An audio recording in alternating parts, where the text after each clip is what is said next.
Dominic Raab's insisted he behaved professionally after an investigation was launched into 2 formal complaints about his conduct. Mr Raab, who requested the independent inquiry, told Mr Sunak he never tolerated bullying and he'll continue, therefore, in his roles as Justice Secretary and Lord Chancellor. The Foreign Secretary has said the UK won't be rushing to judgment about a missile which exploded in Poland last night until it has the full details. It comes after 2 people were killed after a missile landed in eastern Poland near the Ukrainian border. Meanwhile, NATO and Poland say it was probably caused by a Ukrainian air defence missile. But Ukraine has requested access to the site of the explosion to understand how they came to that conclusion. Well, here, James cleverly has said the incident was the result of Russia's aggression towards Ukraine in any case. Putin launched one of the heaviest attacks since the war began, firing wave upon wave of more than 80 missiles at Ukrainian cities, obliterating homes of ordinary families, destroying critical national infrastructure, and depriving millions of Ukrainians of power and heat, just as winter sets in. This brutal air campaign is Putin's revenge for Ukraine's successes on the battlefield. Rail workers have voted overwhelmingly to continue striking, with action that could go on for another 6 months. Under employment law, the RMT had to reballot its members 6 months after a previous vote. 91% of union members across both Network Rail and 14 train operating companies all voted to carry on taking industrial action. It's over their long-running disputes on pay and conditions. Inflation rose to 11.1% last month. The Office for National Statistics says that's up from 10.1% in September. The Consumer Price Index measure showed that rising gas and electricity prices, as well as increasing food costs, had driven inflation to its highest level for over 40 years. Royal Naval Shipbuilding is returning to Belfast with a new site pledging to create 2,000 new UK jobs. The MOD have commissioned the building of 3 support ships in a contract worth over £1.5 billion. Each vessel will measure the length of 2 Premier League football pitches, and their final assembly will take place at a shipyard in Belfast. Well, today it was third time lucky for NASA. After 2 previous failed attempts, Artemis 1 made the liftoff this morning. And liftoff of Artemis 1. We rise together, back to the moon and beyond. And if you're listening on radio, we can see a crewless rocket blasting off into the night sky over Cape Canaveral, Florida. It was actually early hours of our morning for a 3-week test journey around the moon and back again. It's all part of NASA's plans to return astronauts to the lunar surface as early as 2025. You're bang up to date on TV, online and DAB+ radio. This is GB News. More now from Dan Wootton tonight.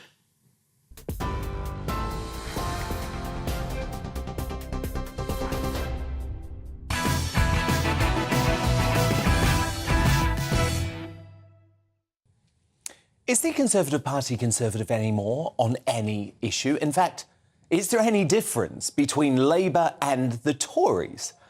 Are our unelected globalist leaders Rishi Sunak and Jeremy Hunt imposed in a bloodless but anti-democratic coup actually Tinos? That's Tories in name only. These are the depressing conversations reverberating around Westminster tonight as the Chancellor prepares to deliver the budget update from hell tomorrow that could smash the Conservatives' reputation as a low-tax, small-state party and see them banished from power for a generation. And by the way, how on earth can Sunak and Hunt go from promising us lower taxes all summer to burdening the middle classes in an unprecedented way? Scheduled to increase, though, the corporation tax to be higher than Japan, America, France or Germany.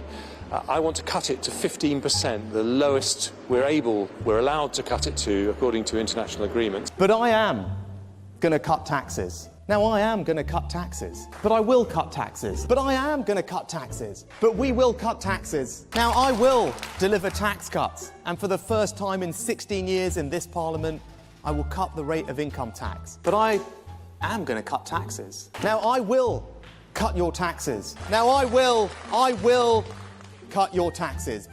Now, of course, I'm going to cut your taxes, but I'm going to do that responsibly, by being tough on public spending and by growing our economy.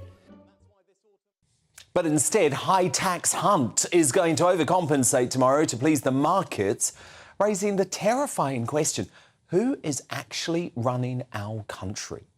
And do not tell me the Truss mini-budget is behind the U-turn after the government unnecessarily splashed £450 billion around while forcing us to stay at home and stop working thanks to a virus with a 99.8% survival rate. Of course, you're not hearing this narrative in our largely corrupt MSM, which conspired with the political establishment, Blob and international organisations like the IMF to depose two Prime Ministers, and Boris Johnson and Liz Truss, in quick succession.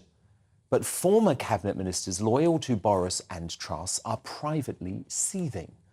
One told me they are sitting back and waiting for Hunt's budget to implode as Conservative MPs begin a mass revolt against the very values of their party being torn up.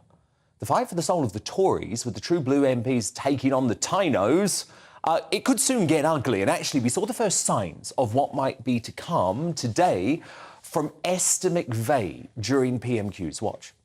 If the government has got enough money to proceed with HS2 at any cost, then it has sufficient money not to increase taxes. If, however, it has so little money it has to increase taxes, which is a last thing for a Conservative government to do, then it doesn't have sufficient money for HS2. Yeah. So can I gently urge the Deputy Prime Minister not to ask Conservative MPs to support any tax rises unless and until this unnecessary vanity project is scrapped? Because I, for one, won't support them. It's OK to be furious with Hunt's higher taxes for all declaration. We never voted for this. We know it's bad for Britain, bad for our economy, bad for our ambition, and bad for our future growth. It's the gutless way out of making the genuine reforms needed to ensure the UK becomes great again. So, while I will await the new mini-budget with an open mind, and we'll bring you the real analysis you won't get anywhere else, by the way, tomorrow night, I do fear the Tynos are in command, and many voters will struggle to understand why there's any point of voting for a Sunak-Hunt Conservative Party at the next election. To respond now, my superstar panel. Former editor, current columnist at the Daily Star, Dawn Neeson, the businessman and activist Adam Brooks, and the broadcaster Narinder Kaur. Dawn Neeson, Tynos, Tories in name only. It feels like the ones running the party certainly deserve that label. I've got a better name for them. Tories working against Tories. Think about it. Sorry. Any case, yes, I think they are. She's naughty tonight. It must be the pink boots. It must be the very naughty pink boots. Take the girl at the tabloid. You like these bits? I love them. Yeah, I know, it's a bit weird. But no, of course, I mean, you're in a situation now where Keir Starmer is making more sense than Rishi Sunak and Hunt. It's quite incredible where we are now. Labour aren't Labour, the Conservatives aren't Conservatives. And the thing is with this, it's like, what's happened to ambition? What's happening to growth? We don't have it anymore. It's almost like we're living in this permanent politics of envy now, Dan. You're frightened to say, well, I've worked really hard, so I'm going out for a nice meal at the end of the week. Because everyone goes, how can you afford it? We're starving, I can't put the heating on. And it's like, we're all going down to that level now, aren't we? You're not allowed to work hard. You're not allowed to have ambition. And these, we don't know. We'll wait and see exactly what's saying. But what is predicted is going to crush any of that we have. And, I was brought up by a working class, as you know, Labour dad.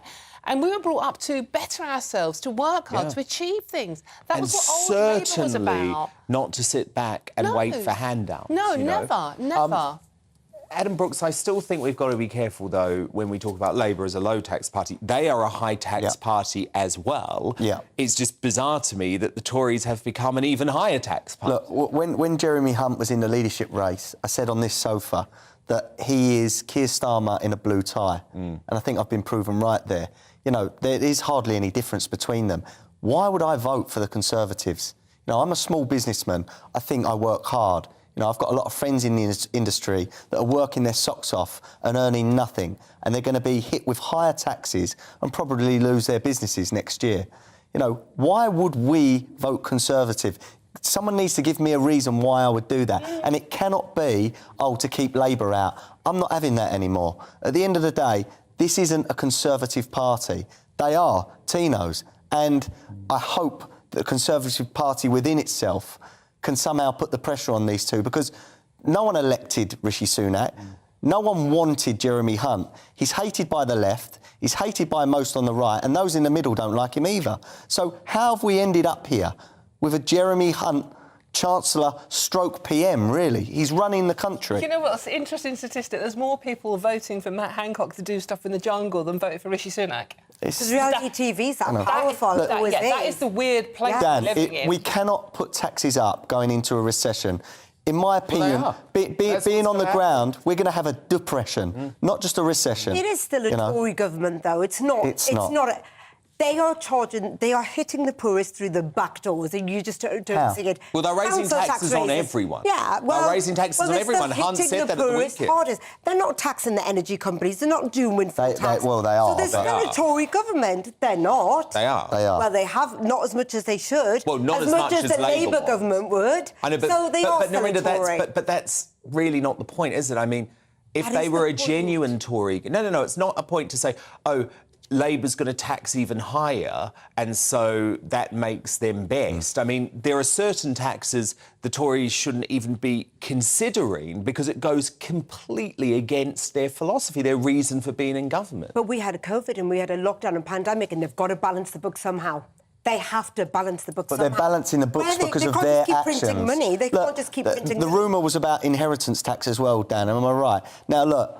I mean, I think there's been a lot of kite flying going on, which is when governments try and leak out lots of bad news before the real bad news, so that folk like me are sucked in and say, oh, actually, it wasn't as bad as we thought it was going to be, but I'm not going to be sucked in. But they're sticking to the triple lock on the pensions. They're a Tory government. They are not a Labour government in disguise. Dan, everything I do in my life is for my children. At the end of the day that I leave this earth, I want to leave them children as much money and in a best position that I can. I do not want to vote for a party that is going to take more and more of what I've earned. You know what? That is such an old-school attitude, though, because that is the right attitude, but the attitude now is the government needs to look after me. COVID really emphasised that as well, the pandemic. The government has to do everything. They have to tell me how to walk down the bloody road. They need to... But we've got to remember that... that is where we are Tony Blair and Gordon Brown made it a lifestyle choice for the state to look after you in some aspects, you know. And this Tory government hasn't done anything about it. Rishi Sunak was giving out money like... Listen, of course. But I'm not denying that, Narinder. Actually, I was one of the few people in the media, although there were lots of heroic people in the media who did, including Dawn, who was saying right at the start, when Rishi Sunak started frittering hundreds of billions away, this is going to lead to an economic catastrophe. And the fact that somehow that man has ended up as Prime Minister without a vote from anyone. A disgrace, Dan. Well, that's the way the rules are. And look what Liz Truss, Dawn, you were saying, well, it was all about growth and it was all about this. Liz Truss tried the growth, and it's she didn't try the growth. No, look, she did. Liz Truss wasn't allowed to. Was brought down in a coup, and I think Liz Truss made some real mistakes with the way that she implemented her optics budget. of it, Dan. But the fact is, what was I saying throughout the summer? This woman is not going to be given a chance. They are going to try and bring her down because she is challenging the orthodoxy. And look at where we are. So all of a sudden, the MSM's happy, the globalists are happy, the political establishment is happy. Big business is happy. And big business is happy because they've got their man in and they're going to hammer all of us. The thing is, Liz Truss was stupid because she didn't cost it out. She didn't go to the market. She didn't explain how things would be funded. If she'd done all of those things, it would have been a different story. Well, the thing is, she did too much too soon, Dawn, but I will disagree with you there. I think they were going to find a way to bring... She wasn't intelligent enough. She wasn't bright enough. Oh, rubbish. Dan, I hate all of this. She was so dozy. I hate all of this. How the hell do you know how intelligent she is?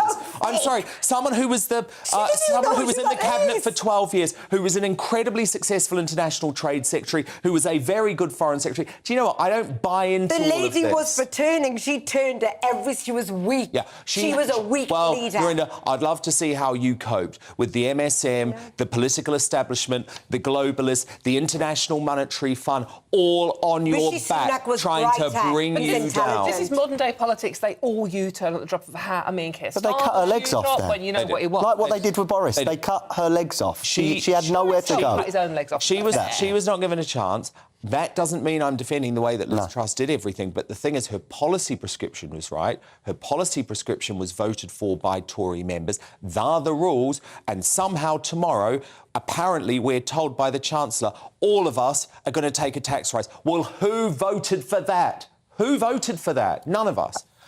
Anyway, Nurinder Kerr, Adam Brooks, Dawn Neeson, my superstar panel, and they're here all night. But coming up, why is Suella Braverman being bullied just for trying to keep Britain's borders safe? Our King of the North speaks out against what he's branded a wicked campaign by the left in another edition of The Real World with Lee Anderson. Lee live with me at 9:35. But first, as he announces a third run at the White House, would a Trump second term be good for the world?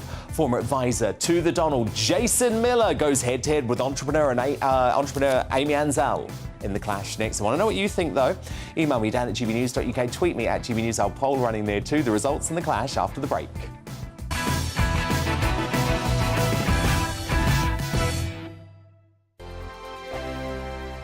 Every morning from 6 o'clock, we'll wake you up with GB News Breakfast with all the stories you didn't know from the night before. So whether it's serious news, entertainment, or your own views from all over our great nation, we're here to kick off your day with a smile. And the national media should be reflecting and reporting what's happening here. You will notice the northwestern accents. Whether you're with us on TV, radio, or online, every morning, it's breakfast from 6 a.m. Hope you can join us. I'm Dan Wootton. Join me Monday to Thursday from 9 to 11 for the feistiest and most fun news debate on TV, where free speech reigns. I'll bring you a sharp take on the day's biggest stories, bombshell newsmaker interviews, and A-list guests. And I guarantee you, no spin, no bias, no censorship, and no reason to go to bed. That's Dan Wootton tonight, Monday to Thursdays from 9 on GB News. Hello, I'm Simon Evans. Join me on GB News for Headliners at 11 p.m, where I'll be joined by two of the country's top comedians as we take a look at tomorrow's newspapers tonight. If it's a big story, we'll be covering it, I guarantee, but we'll also have some fun along the way. That's GB News Headliners at 11 p.m. We won't put you to sleep, unlike some of the other paper review shows out there. So join us, 11 p.m, 7 nights a week. Hello there, it's Eamon Holmes here from Breakfast on GB News. We're not just on your television and your screens, you know. We're on DAB plus digital radio, so you can listen to your favourite shows on the move. If you've not yet listened to GB News Radio, it's very simple. We're on your radio player and TuneIn apps, on your smart speaker, phone or tablet, or online at gbnews.uk. Take us with you wherever you go. GB News Radio. You never have to miss a moment of the People's Channel. Join me, Arlene Foster, for the briefing on GB News. Every Friday at 3 p.m, I'll give you all the latest political news and analysis, and we'll have robust live debate. To make sure that you're caught up on all of the biggest issues of the day, we'll bring on experts in their field. I'll ask the questions that you'd like to ask. We're not afraid to tackle discussions from all perspectives, including yours. Don't forget, the briefing with me, Arlene Foster, every Friday at 3 p.m. on GB News. Hello, I'm Alastair Stewart, and I'd invite you to join me at noon on Saturdays and Sundays for Alastair Stewart and Friends. I've been in this business for over 40 years. Now, here at GB News, I've never been happier. I get to choose the big stories that really interest me. We hear what you have to say, and you hear what I have to say. I really hope you can join me, noon on Saturdays and Sundays.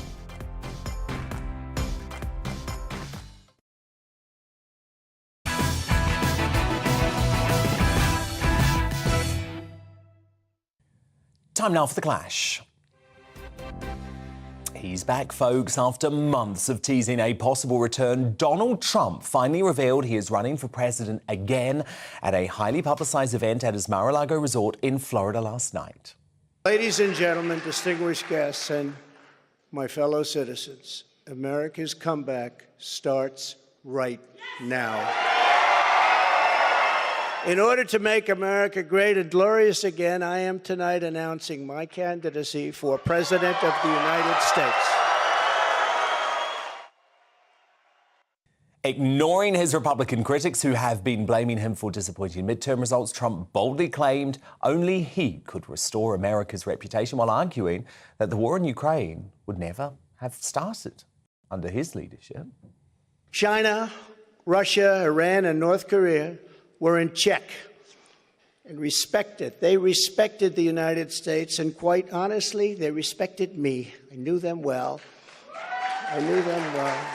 And Ukraine, which would have never happened if I were your president, and even the Democrats admit that. So would a second Donald Trump presidency be good for the world? Really desperate to hear your thoughts on this one down at gbnews.uk. Our poll running at GB News. Let's help you make up your mind, though. Here to fight their corner is former advisor to Donald Trump, chief executive of the social media platform Getter, Jason Miller, and the entrepreneur, Amy Ansell. So, Jason Miller, you were calling on this show for your old mate, your old colleague, Trump, and I know you're still close to him, to hold off, to wait on this announcement. But, Jason, he's gone and done it. What was your verdict? Well, I thought last night's speech went really well, and the desire that I had for delaying this speech was really because the Senate, we thought, was going to be in balance with the race in Georgia, and now that's not the case because, unfortunately, Republicans are going to be in the minority. But, Dan, to your fundamental question about who's going to be enthusiastic about a second Trump term, a third Trump run for the presidency, Americans who are facing record-setting inflation, but also, I'll tell you, and you alluded to it earlier, people of Ukraine, anyone who's lost a loved one, because Vladimir Putin would not have invaded Ukraine if President Trump was in the White House. Amy Ansell, isn't that a fair point? Actually, Donald Trump, as he said last night, successfully managed to avoid entering any form of major warfare. Here's the thing. I'm an American living in the UK, and he's an absolute embarrassment to the international community. He's a narcissist. He's a racist. But he stopped wars, Amy. OK. That's pretty important, right? Good point, Dan. But ultimately, you know, there's no sense of diplomacy when it comes to Trump, and it's an embarrassment if he does have a second term. Jason Miller, I mean, would you say that's putting appearances ahead of results? You know, there are a lot of people who'd much rather have a couple of mean tweets every now and then, but then cheap gas and 1% inflation as opposed to 9% inflation. You know, Dan, taking in the time machine for a moment to 2016, one of the biggest applause lines that President Trump would have on the campaign trail was when he said he's running against the failed foreign policy of the leaders from both parties. He had the unique ability to take on Republicans and Democrats.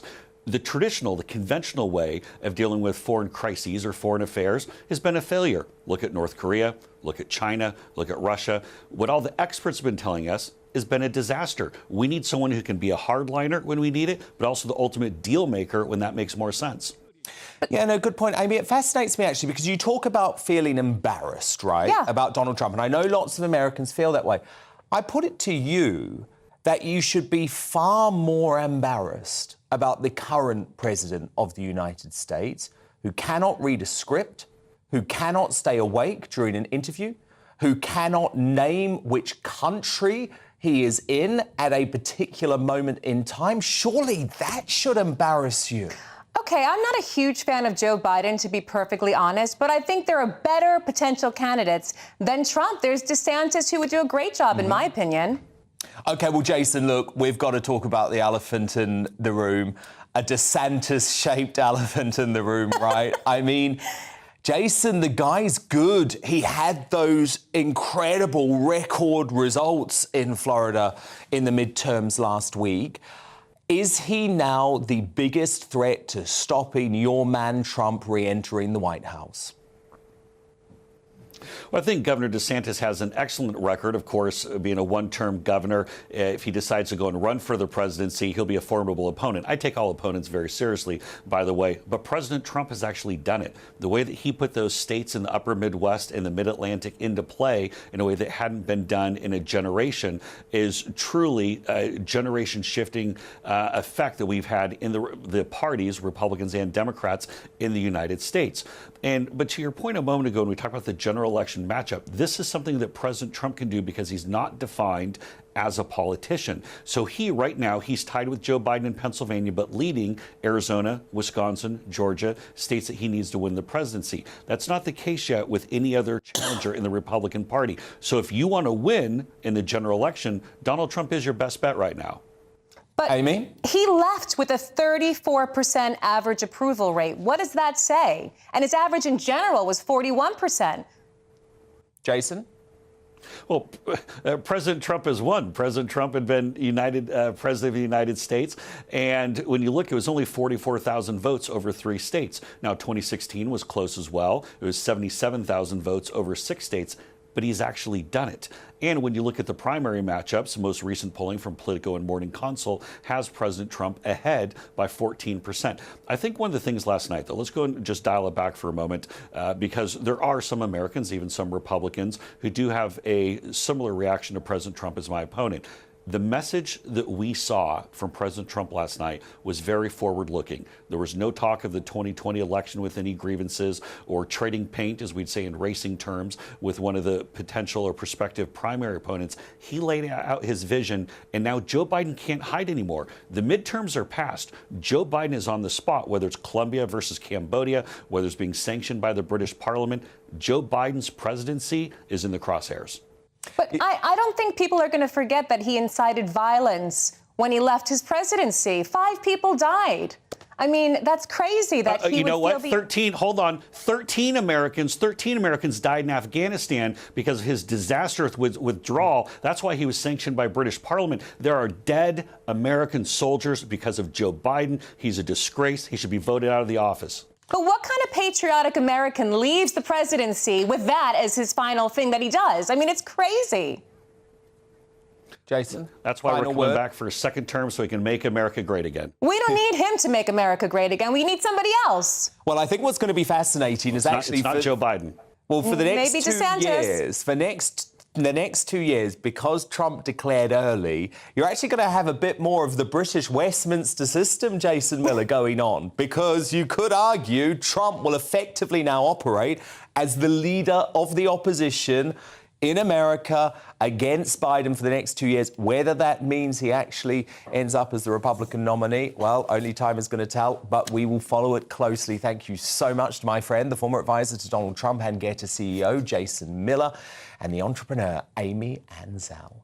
So who do you agree with? Would a Donald Trump second term be good for the world? Naval says senile Joe gets lost in the White House garden and can't remember what country he's in. Of course Trump would be better. From Dale, Donald Trump doesn't start wars, but he's not scared to finish them. And from Adam, absolutely not. The man should be in prison. And your verdict is down. This is interesting, actually. It's a split decision, but 55% of you agree that, yes, a second Donald Trump term would be good for the world. 45% of you saying no. Now, coming up, is trans orthodoxy endangering the lives of impressionable young people questioning their gender? I speak to the writer and activist Charlie Bentley Astor, who says she would have killed herself if she'd given in to the pressure to transition. Don't miss tonight's Outsider at 9:50. But first, why is Suella Braverman being bullied just for trying to keep Britain's borders safe? One of Westminster's finest has finally had enough of the left's wicked campaign. Journey into the real world with Lee Anderson MP straight after the break.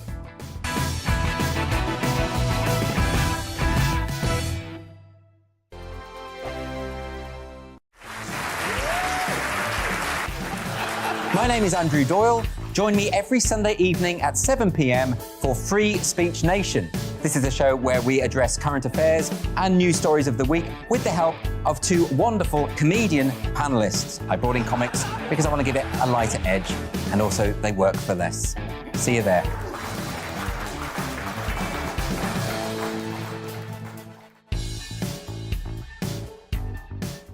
Hi there, it's Stephen and Anne. At breakfast from 6 a.m, you'll always be caught up with everything you need to know, the latest headlines, opinions and debates. We'll bring you the good news and the bad, but most of all, we're here for you. Remember, send in your views and let us know what you would like us to talk about. That's because we're your news channel. And every morning at 6 a.m, it's breakfast on GB News.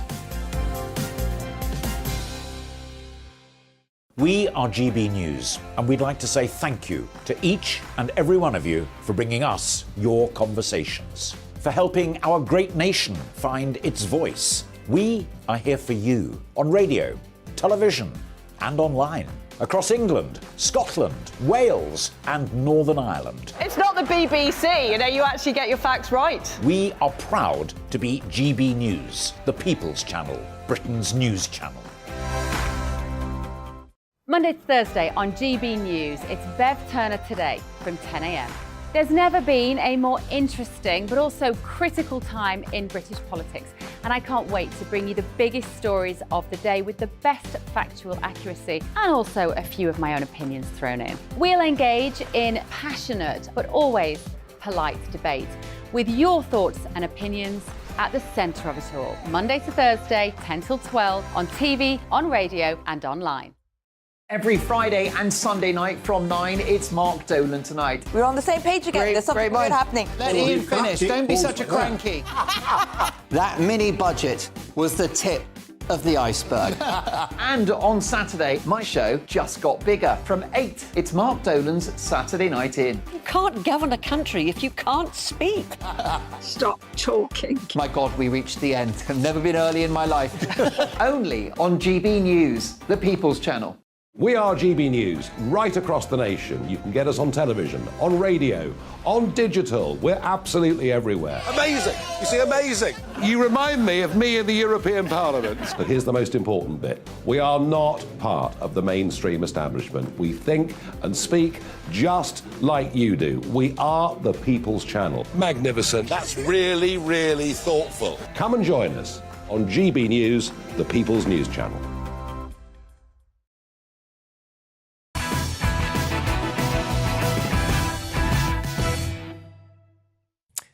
It's time for The Real World with Lee Anderson, Westminster's toughest talking MP. Now, during PMQs today, our very own King of the North exposed the wicked bullying campaign that's been launched by the MSM and establishment against Superwoman Suella Braverman. Watch.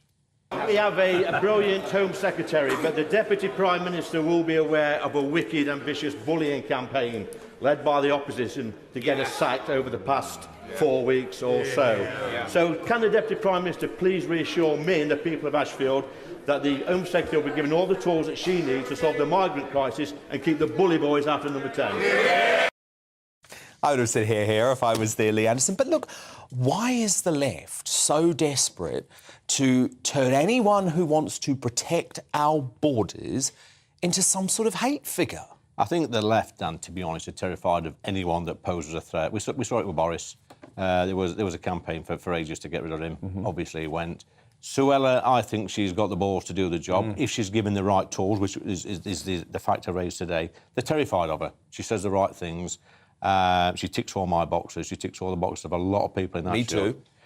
They think that she's going to get this sorted, and this, for us, for me, is a game changer. It's a deal clincher for the next election. If we don't get this sorted, we've got big problems, and Suella's probably the best person we've got in the whole of the parliamentary party to sort this out. And if she sorts it out, I think it's, Labour are in big trouble. So presumably your theory is that the bully boys on the left know that, and so they want to neuter Suella before she actually has a chance to make a Dan, difference. listen, when you sit in that chamber, the one thing that the public don't see, and you don't see yourself unless you're actually there, is the opposition. And for the past 2 or 3 weeks, they've been pecking at Suella. They've had urgent questions, they've had statements, they've been absolutely vile. And the look on their faces when they're attacking it is absolutely horrible. It's like a playground bully. It's like a scrap in a playground, and they all pile on. Absolutely vile. You don't see it on our side of the house at all. No. But for some reason, the left, the kind of gentle politics, it's not there in that chamber. Absolutely nasty. And I say stand up, Suella, and be counted. It's very interesting, isn't it? Because, I don't buy into identity politics at all. No. I don't give a damn about someone's sex or race. Yeah. But the left do. and they're very quick to call racism, unless it happens to be an ethnically diverse female Home Secretary who they're going for, because the last two, Lee, they're quite prepared to target very personally. Well, that's what they struggle with, Dan. You know, they look at Suella, they look at Pretty before her. They're really struggling to attack them, you know, like they normally would, a normal, well, not normal politician, but a politician in that position.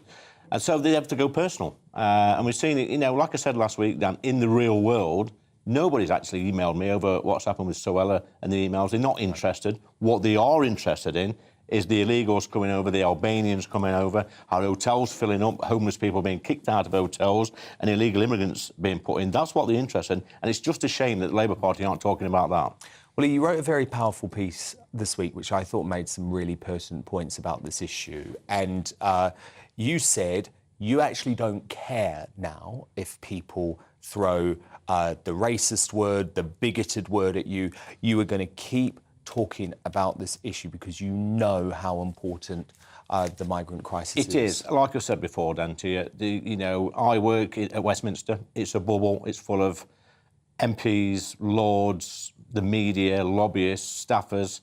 But in the real world, out in places like Ashfield and Mansfield and Bolsover, in my neck of the woods, people are talking about the immigrants on a daily basis. They're stopping me in the street, in the pub, in the supermarket when I'm out with the wife. They're absolutely furious. And again, the whole of Parliament just seems so blasé about the subject. And it absolutely riles me. I'm ashamed of the place. We're letting the country down. I'm hoping now that some of my colleagues are finally waking up because some of the hotels they've got in their patch all of a sudden are being filled with illegal immigrants, and what they're saying, they're standing up and saying, this place isn't suitable. I'm sorry, this country isn't suitable. No, completely agree. But the test is going to be whether Suella is given the support from the top echelons of your party, and we will watch this space and we will keep on it. But of course, Lee, the England team touched down in Qatar, preparing for this despicable virtue signalling World Cup. So you've got the likes of David Beckham and Gary Neville there, who love to preach to us all the time, Lee. They're very happy to preach to us about all of their woke issues, but as soon as it comes to Qatar, where being gay is illegal, where there are no rights for women, where hundreds and hundreds of migrant workers have been killed building the stadiums for this sort of tournament, they're prepared to turn a blind eye. And what interests me and why I want to talk to you about this, Lee, is, of course, you caused a huge consternation last year amongst the usual suspects and you know, the woke mob, because you refused to support the England team during the Euros because of their decision to take the knee. So where do you stand on this World Cup? Because aren't they still going to take the knee? I believe not. It's strange that, Dan, isn't it? I mean, look at Gary Neville. Let's pick him out of this. He's a social justice champion.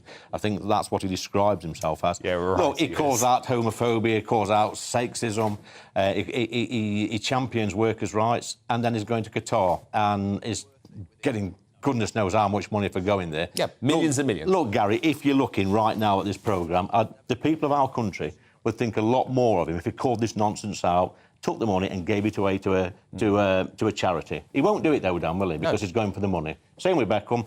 It wasn't that long ago that his missus was banging on about girl power. Well, I tell you what, Dan, there's no girl power in Qatar. No, of course not. Look, he wears T-shirts that have rainbow flags on, and he says he's a champion of the gay community. I mean, my position on this is, look, if they want to go, absolutely fine. I'm not judging anyone who makes a decision to go to Qatar, actually, because you can choose to do what you want to do.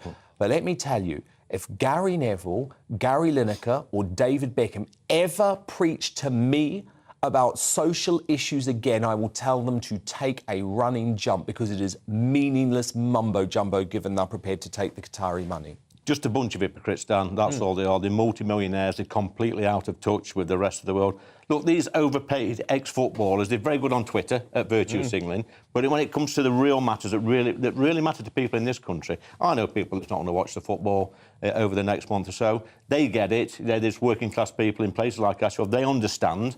You know, some will watch it, and fair play. But they're not going to a country. They're not calling this nonsense out and then going taking millions, hundreds of thousands of pounds in the back pocket. Come back, thank you very much. Indeed, and that's why I just wish all of these sports teams and players would just stop the virtue signalling, right? They're just play the game. play the game, and then you won't actually get the criticism from the likes of us. But you only get the criticism if you put yourself on some sort of moral pedestal and then don't back it up with your actions. Ali, I just wanted to quickly talk to you about another moment in PMQs today. I guess it was the other big moment, Esther McVey. Threatening, really the first high-profile Tory, I guess, to break cover when it comes to the budget tomorrow. She's saying, look, if you go ahead with HS2, then I will not support your tax cuts. Is there a revolt coming on the Tory right? Probably not. I look at HS2, we got it stopped in my neck of the woods. I didn't see any benefit at all. But what I do see, Dan, jobs in my area, a lot of infrastructure jobs that are banking on some big contracts from HS2, and that means apprenticeships, that means jobs, that means skills, that means, you know, it means a lot of money coming into Ashfield. I get what Esther says. I totally understand where she's coming from, but at the end of the day, we need jobs in this country, we need high-paid jobs, and yes, HS2 provides that for my constituency, so I'm mixed on this one. OK. And what do you make of what Hunt's going to announce tomorrow? I think there's been some scare tactics in the media, as we discussed earlier. I really hope there is.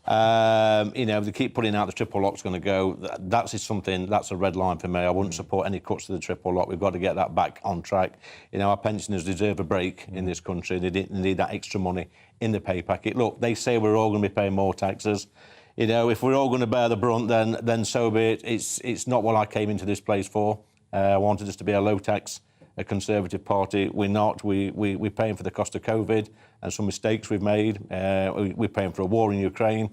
I never banked on this when I got elected, Dan. I think we've got to tighten our belts a little bit. And I'm sorry to people out there that they've got to do it. OK. Lee Anderson, well, look, I'm sure it's going to be a big day for you tomorrow, but thank you so much with The Real World. Now, coming up, we're going to talk to, well, actually, as Dominic Raab requests an investigation into complaints of bullying levelled at him, should the Deputy PM have stood firm against an MSM out for his scalp? And is the once cutthroat Westminster going soft? So we're going to have that in the Media Buzz, plus tomorrow's newspaper front pages. But first, as NHS Scotland fast-tracks irreversible surgeries amid Nicola Sturgeon's extreme trans crusade, writer and activist Charlie Bentley Astor, who says she would have killed herself if she'd given in to pressure to transition, speaks out against extreme gender ideology. She's here next.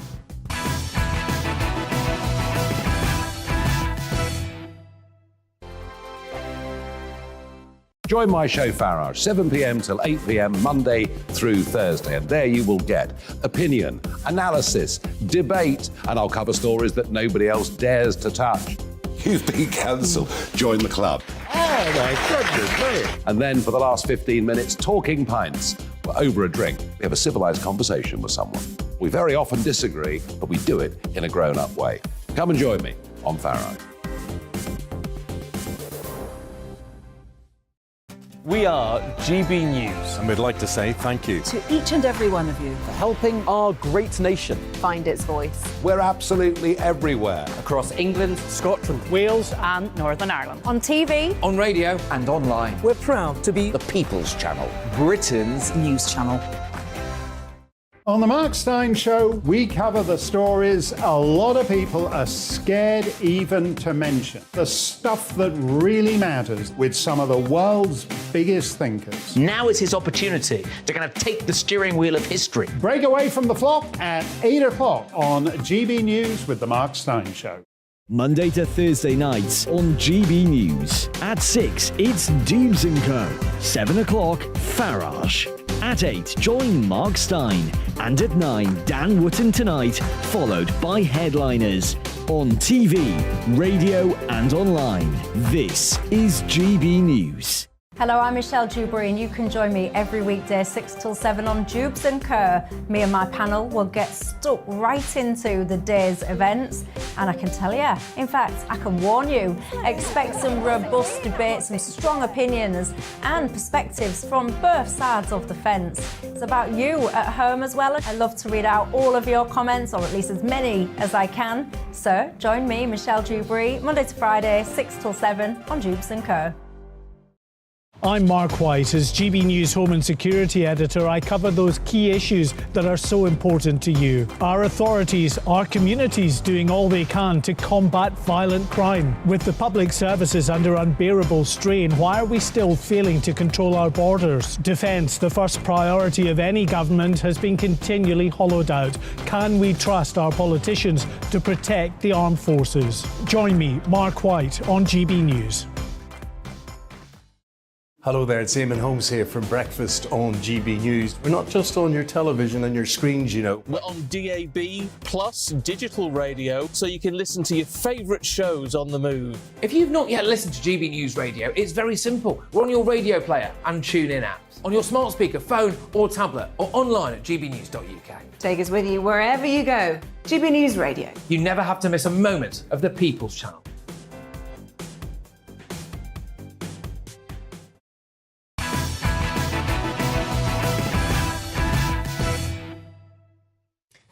Charlie Bentley Astor is tonight's outsider. Now, as Nicola Sturgeon leads her careless crusade for trans extremism, a report from NHS Scotland has exposed plans to fast-track irreversible gender surgery for patients. In the document seen by the Daily Telegraph, the call for barriers to gender reassignment surgery to be removed, allowing GPs rather than specialists to send patients for procedures and making a single opinion enough for referral in most cases. This comes as the courageous writer and whistleblower Charlie Bentley Astor said that her life was saved after she was refused gender-affirming surgery by a GP. Having recently gone public with her terrible ordeal, Charlie detailed falling down the rabbit hole of extreme trans ideology as she was pressured by peers to change her sexuality and then her gender, eventually adopting the pronouns them, him. Reflecting on her experience, Charlie writes, "I have no doubt that if I had gone through with the surgery transition, I would have committed suicide not long after. There are real-life consequences to these gender I'm going to give up on that word tonight, and their conceptions of personhood. And the more people that speak up, the more apparent it becomes."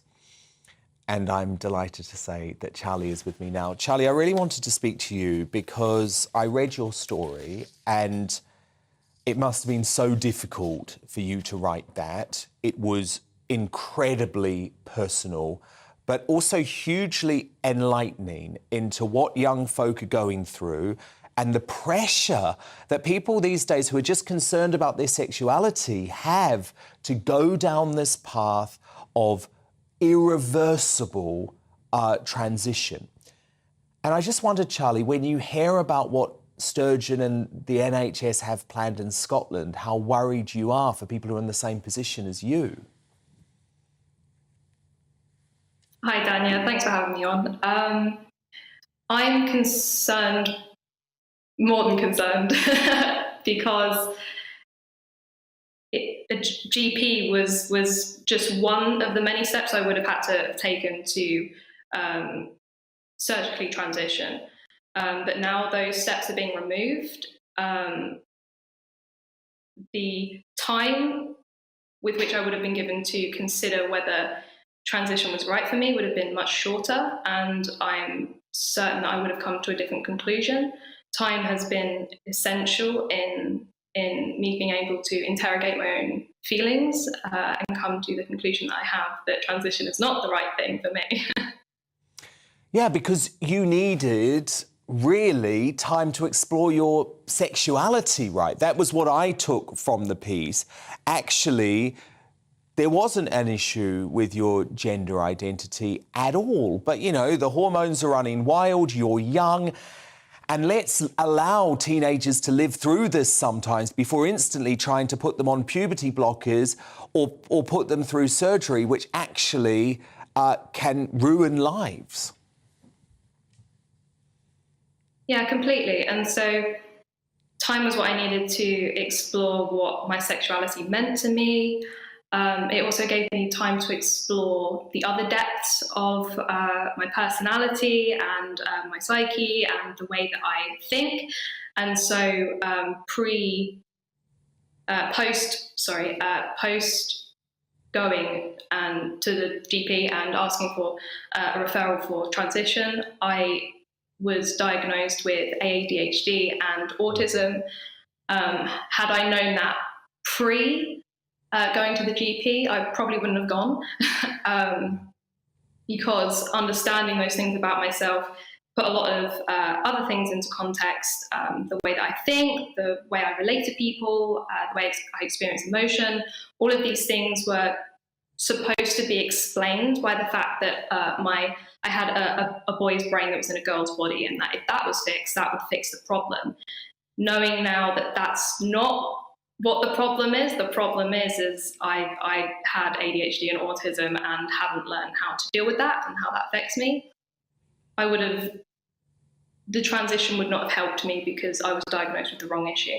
No, indeed. And that's the whole issue. There are so often other medical issues at play, mental health issues at play, issues of sexuality at play. And that's what breaks my heart when I speak to folk who have gone through the surgery and have had their body mutilated permanently.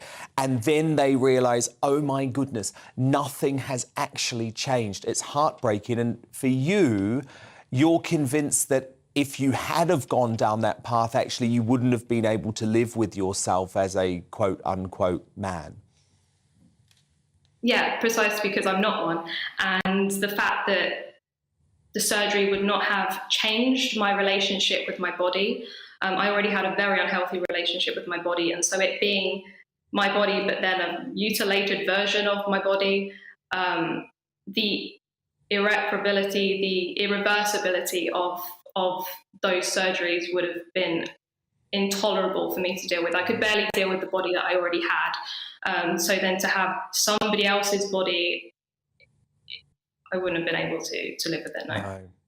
No, and I completely understand that. And the thing that's actually so heartbreaking when looking at your story is that actually you were just a bit confused sometimes that you're a bit of a tomboy, you know, and it's completely fine for a girl to only want to wear shorts and not a skirt, and that's normal. And I just worry now, Charlie, that so often the so-called adults in the room are so desperate to diagnose young people with some form of gender dysphoria simply because they're a bit of a tomboy or they're a young gay lad. Well, exactly. I think for me, clinically, I was gender dysphoric. That's what my therapist suggested to me was the issue. I had it's not just that I was a tomboy and someone was pathologizing that. It was I had it was an actual got it. Yeah, but that doesn't change the fact that now there will be tomboys and feminine boys who are being suggested these ideas where they perhaps wouldn't have before, and will begin to question the validity of who they are because these questions of gender, the spectrum that mermaids brought out, kids don't need to question themselves. And that's my big concern. But that's why it's so important to hear from folk like you who have been brave enough to share your stories. So do come back. Charlie Bentley-Astor, it was really fascinating. Thank you so much. But coming up, after he made his official comeback last night, will Trump convince the Republicans and the American electorate to trust him with the top job yet again? The man who knows the Donald best, his ex-lawyer, Rudy Giuliani, joins me at 10:20 for his unique insight. But first, as Dominic Raab requests an investigation into complaints of bullying levelled at him, should he have stood firm against Be Kind Westminster and the bloodthirsty MSM? I'll debate that with my superstar panel in the Media Buzz straight after the break.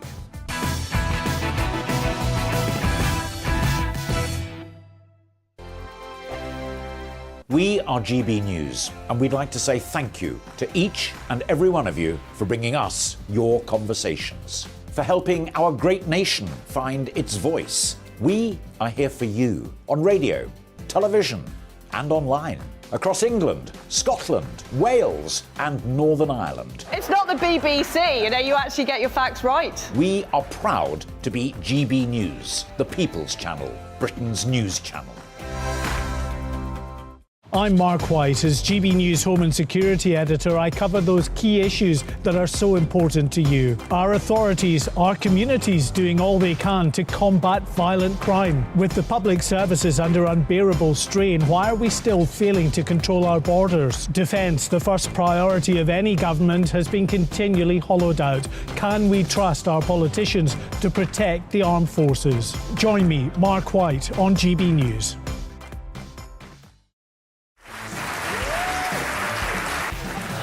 My name is Andrew Doyle. Join me every Sunday evening at 7 p.m. for Free Speech Nation.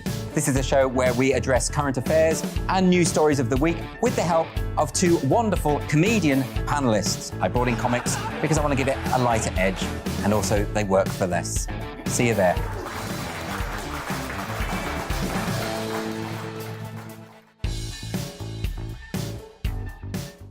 Join me, Arlene Foster, for the briefing on GB News. Every Friday at 3 p.m, I'll give you all the latest political news and analysis, and we'll have robust live debate. To make sure that you're caught up on all of the biggest issues of the day, we'll bring on experts in their field. I'll ask the questions that you'd like to ask. We're not afraid to tackle discussions from all perspectives, including yours. Don't forget, the briefing with me, Arlene Foster, every Friday at 3 p.m. on GB News. Hi there, it's Stephen and Anne. At breakfast from 6 a.m, you'll always be caught up with everything you need to know, the latest headlines, opinions and debates. We'll bring you the good news and the bad, but most of all, we're here for you. Remember, send in your views and let us know what you would like us to talk about. That's because we're your news channel. And every morning at 6 a.m, it's breakfast on GB News. Monday to Thursday on GB News, it's Bev Turner Today from 10 a.m. There's never been a more interesting but also critical time in British politics, and I can't wait to bring you the biggest stories of the day with the best factual accuracy and also a few of my own opinions thrown in. We'll engage in passionate but always polite debate with your thoughts and opinions at the centre of it all. Monday to Thursday, 10 till 12 on TV, on radio and online.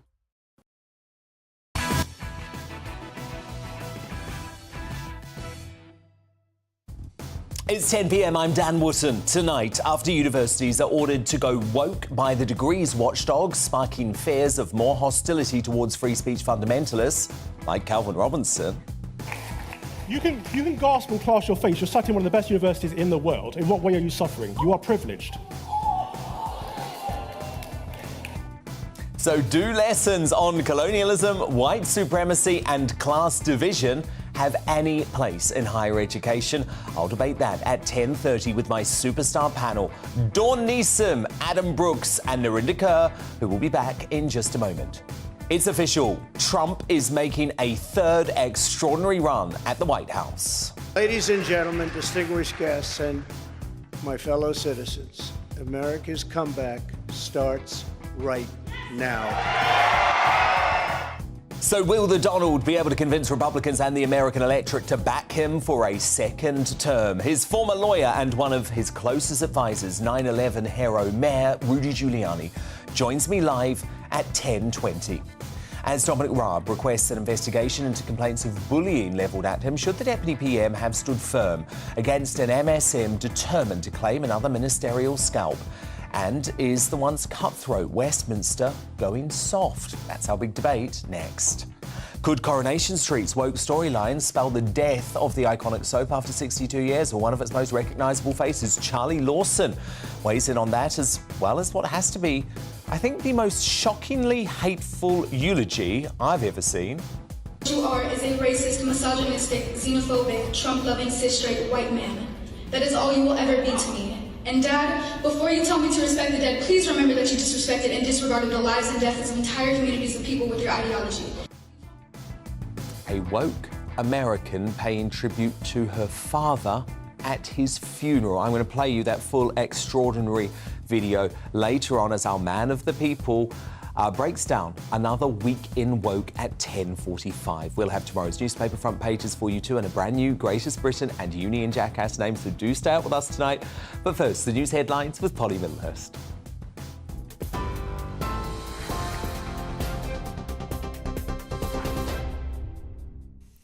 Dan, thank you, and good evening to you. Our top story on GB News tonight, Downing Street says the Prime Minister still has the full confidence in his deputy, despite complaints made against him.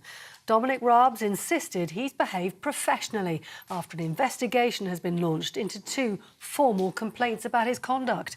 Mr Raab, who requested the independent inquiry, told Mr Sunak he never tolerated bullying and will continue in his roles as Justice Secretary and Lord Chancellor. The Foreign Secretary says the UK won't be rushing to judgment about a missile which exploded in Poland until it has the full details. It comes after 2 people were killed when a missile landed in eastern Poland near the border with Ukraine last night. NATO and Poland both say it was probably caused by a Ukrainian air defence missile, but Ukraine has requested access to the site of the explosion to understand how they came to that conclusion. Here, James Cleverly says the incident was the result of Russia's aggression towards Ukraine in any case. Putin launched one of the heaviest attacks since the war began, firing wave upon wave of more than 80 missiles at Ukrainian cities, obliterating homes of ordinary families, destroying critical national infrastructure, and depriving millions of Ukrainians of power and heat, just as winter sets in. This brutal air campaign is Putin's revenge for Ukraine's successes on the battlefield. Rail workers have voted overwhelmingly to continue striking, with action that could go on for another 6 months. Under employment law, the RMT had to reballot its members 6 months after the previous vote.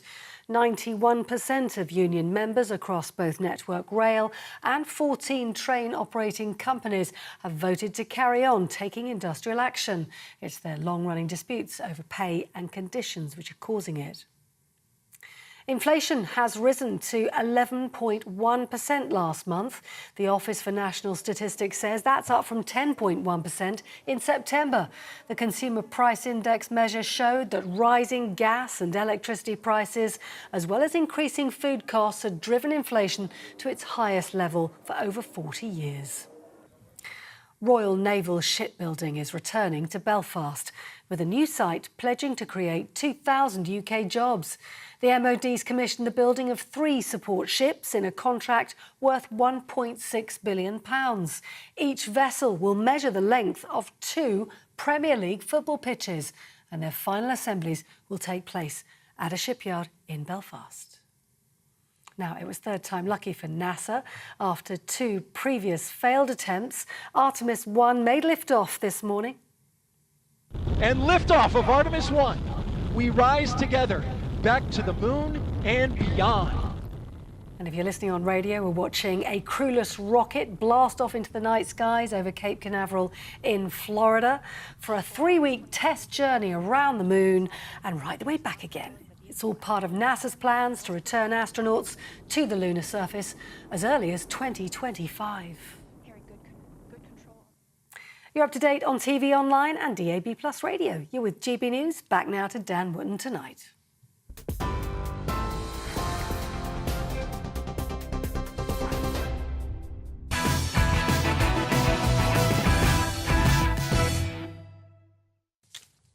Tomorrow's news tonight now in our Media Buzz.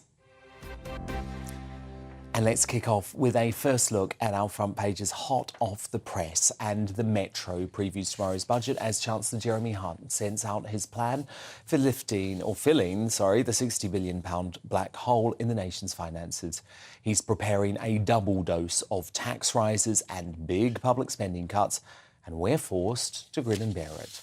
The Independent leads with an extraordinary attack by the Bank of England governor, who's criticised ministers over the mini budget and poor economic growth since COVID. Andrew Bailey says Britain's damaged reputation has worsened the crisis. My superstar panel back with me now, former editor, current columnist for the Daily Star, Dawn Neeson, the businessman and activist Adam Brooks, and the broadcaster Nerinda Kerr. Now, not satisfied with toppling 2 prime ministers in 4 months, left-wing activist journalists are now trying to tear down the government, one cabinet minister at a time. After claiming the scalps of Gavin Williamson, And going for Suella Braverman too, the MSM witch hunt is now targeting Dominic Raab over spurious claims he bullied officials while previously serving as Foreign and Justice Secretaries. Until now, I'm going to be honest with you, I've refused to give any oxygen to the story because the allegations are so ridiculous. They include Raab throwing 3 tomatoes into a bin so forcefully they made some sort of noise. But today, the Deputy PM requested an independent investigation after 2 formal complaints, which conveniently only arrived after this week's deluge of left-wing reportage, were made against him. Now, Raab rebuffed the allegations while facing down MSM puppet Angela Rayner at PMQs today. This is anti-bullying week. Will he apologise? I'm confident I behaved professionally throughout, but of course I will engage thoroughly and look forward, Mr. Speaker, may I say, look forward to transparently addressing any claims that have been made. The Deputy Prime Minister knows his behaviour is unacceptable, so what's he still doing here? I'm here and happy to address any specific point she wishes to make, and I will thoroughly rebut and refute any of the claims that have been made. Now, Sunak has rightly blocked out the noise and declared his full confidence in his deputy, according to Number 10. And I'll have to maintain that resolve, because if we've learned anything this year, it's that activist journalists like Sly News bulldozer Beth Rigby won't rest until they've got that scalp. So I think there's a few issues here, Adam Brooks. Number one, Westminster and the civil service blob, they've gone soft. They use the B word, the bullying word, at the most minor behaviour by a government minister who want action. And they want action because the civil service and the blob usually are doing everything they can to stop their policies being implemented. But the other issue we've got, Adam, is we now have these activist journalists like Pippa Carreras at The Guardian and Beth Rigby, the Sly News COVID-loving party gal, and they actually just think this is a game. They think it's a game. They're just going to pick off minister after minister and the pathetic Tories who are giving into it. Yeah, I mean, it's destabilising government again, and I think that's what they want. The left want to destabilise this government so much that there's no other choice but to have a general election. We've got to remember that, you know, Dominic Raab, he's playing his part in running the country. You know, he's not running a coffee shop in Islington. You know, this is an important job. But you can't bully. I'm a boss myself. He's a bully. Listen, a boss at some point... OK, Narinda, sorry, what evidence do you have that Dominic Raab is a bully? Go on. Top civil servants are too scared to even go into his room to ask a question. According to who? Do you not believe an innocent before proven guilty anymore? Well, What's if you happened? believe that, then You've only got 2 official complaints this morning. You should say that about asylum seekers too. Innocent until proven guilty. Now, Dominic Raab, he set up an inquiry himself in his own office. He's going to be found not guilty. If I've done something wrong, I'm not going to stand and ask people to investigate me. At the end of the day... Your own family, you're not going to ask your own family, at the end of the day, he's asked for an investigation into himself. In his own office. He knows it's not independent. Let me talk, right? He knows he's done nothing wrong. At the end of the day, a lot of these civil servants are left-leaning, woke individuals. Oh, my God, you know this word woke is so ridiculous. If he's a Can I speak, Narinda? Why does every cabinet minister in the Tory office... Okay, Narinda, let Adam make his point, Narinda. A lot of these civil servants have agendas, have different political viewpoints to the MPs that they serve. So a lot of these leaks and undermining comes from these civil servants. And it's for a good reason, isn't it, Dawn? Because I'm sorry, everything that I've read about these allegations about Dominic Raab does not come anywhere close to meeting the standards of bullying. I'm sorry, he angrily flicked his tomato from his Pret salad, not at any individual, by the way, into a carton or into the bin, depending on who you believe. He may have raised his voice. I'm sorry, are we really saying that our top cabinet ministers, Dawn, can no longer raise their voices at civil servants? Tomato as well. So they weren't even big. They're very and they're very expensive at the moment, cherry tomatoes. Very expensive. Look, I mean, there's a very fine line between being a tough boss and being a bully. I mean, you know, I've been a boss. I run a national newspaper, and I meet people... For longer than any other woman in history? Absolutely, because I'm the only married one. But I meet people now who used to work for me, and they say, oh, my God, I was so scared to come into your office. Now, not because I was a bully. I've never bullied anyone in my life. Why were they scared then? Because I was... I'm not saying you are a bully, but I why? was in charge, and they were young employees. You were in a position of authority. They were authoritative. About I was authoritative as you need to be. Now, You're very politics- scary in those boots, I have to say. Scary's not the word I would use, They Dad. really like these boots, don't they? It's I a think bit they're very of kinky. Rinda like them as well. But the thing is, there are some industries where you can't wrap people up in cotton wool. Yeah. Politics, newspapers, the financial industry, the armed forces. You can't say, oh, please. Narinda, these civil servants need to man up. And I'm just going to pick you up on something, Narinda, because I feel like you are slipping into the careerist and Beth Rigby from Sly News trap, because you have just said on this sofa, Dominic Raab is a bully. Well, he could sue you for that. Because I have seen absolutely no evidence anywhere that he is a bully. Because this is so why? Well, what do you know? What do you know? How dare you come on and say that? People have come forward now, and this. But could there be a political? Use your brain, Narinda. Could there be a political campaign behind that? This is like the third, fourth minister Narinda, now. what did you say with John Bercow? What did you say when John Bercow was bullying the people at the time? Did you mention John Bercow? No, but we're talking about the Tory party right now. Well, I'm talking about John Bercow. Yes, you don't seem to mind when there's bullying within the Labour Party. Inside the Tory party that they bully. It's like a thing. Like you must be a bully to be in the Tory party. Hold on a minute. And it's not nice being a bully. Hold on. Dominic Raab has been accused of throwing a cherry tomato. No, there's more than that. His demeanour, the way he talks. You don't know. You don't know. You don't know either. You are reading the Mirror and No, taking I'm not reading it. Listen, if we believe the Mirror, Nobody at work it was a Russian should be missile being that hit bullied. Poland yesterday. Their headline. Yes, but Narinda, you're missing the point. And then there is a Gordon political Brown for a minute, campaign. who threw an awful lot more than a cherry tomato. Oh, absolutely. But the left are allowed to do what they want, Dan. Yeah, and no one cares about John Bercow. Well, the Tory party can't do what they want, and you can't bully in a it's okay workplace. for the left to do You it. can't. And I know that, Angela Narinda. Rayner's very Narinda. right. It's a bit scummy. The things that go on with the Tory party and the bullying allegations. Sorry, Narinda. We can't bully people, but you can call all Tories scummy. Is that where we're going? The disease that's going on in the Tory party. I think I may have just proven my point there, folks. And can I just mention Angela Rayner, who represents the Labour Party, who had Rosie Duffield, who was too scared of being bullied to get her own party. And who Laura Koonsberg, the BBC journalist, had to be protected by a security guard at the Labour John Party. McDonnell said that they should hound them in the streets. Yeah. So there probably is bullying on that side Are you the tolerant left or not? We need to call it out on all sides. Hashtag be kind.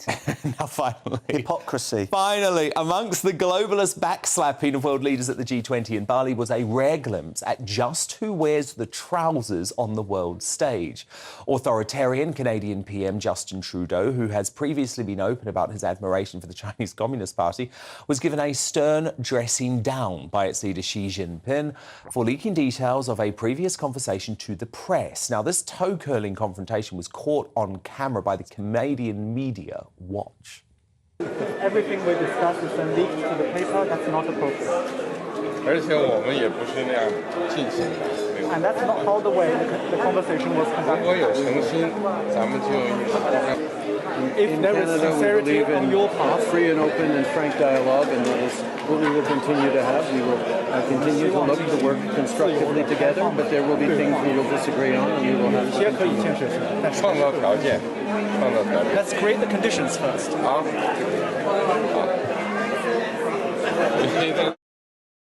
Now, no matter how much Trudeau tried to prepare and control during that exchange, it's clear the wet Canadian was left rattled by the onslaught. After all, I guess who'd be intimidated by a mask-wearing wet who uses phrases such as people kind and she-economy. After getting owned by Xi, Trudeau likely sought refuge in the arms of his World Economic Forum puppet master Klaus Schwab, who has been busy oiling up other world leaders at the Indonesian summit.